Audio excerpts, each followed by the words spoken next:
ခွက်ပြောက်အောင်မဲ့မန်စီးတီးနဲ့ဂွာဒီယိုလာရွေးကုန်တဲ့ဇလန်တွေကလို့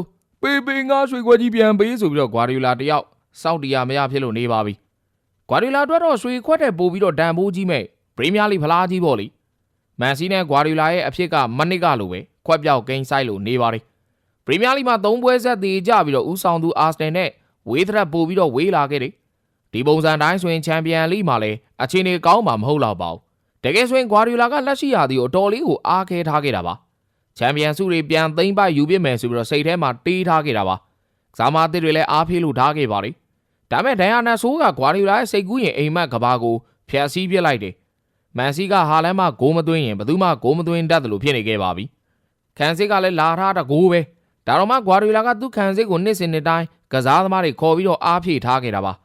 ပွင့်လင်းပြောရရင်ဂွာဒီယိုလာကြာဆုံးချိန်နီးလာပြီလို့အနှဲငယ်တော့တွေးထင်ရတော့မယ်ထင်ပါတယ်ပရီးမီးယားလိဟာနီးပြတွေရဲ့နေဝင်ချိန်ကိုစောင့်ယူလာတတ်ပါတယ်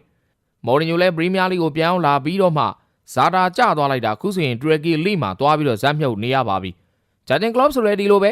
လီဗာပူးနီးပြဘွားမှာဖီအားတွေများလုံးလို့စိုက်ကိုဖောက်ပြီးတော့နီးပြလောကတွေတောင်ပြန်မလာရဲတော့ပါဘူးဂွာဒီယိုလာအတွက်လည်းအကောင်းဆုံးနှစ်အချိန်တွေကကုန်ဆုံးခဲ့ပါပြီခုပုံစံတိုင်းဆိုရင်မနစ်ကလိုပဲခွက်ပြောက်ဖို့ကနီးစပ်နေပြီ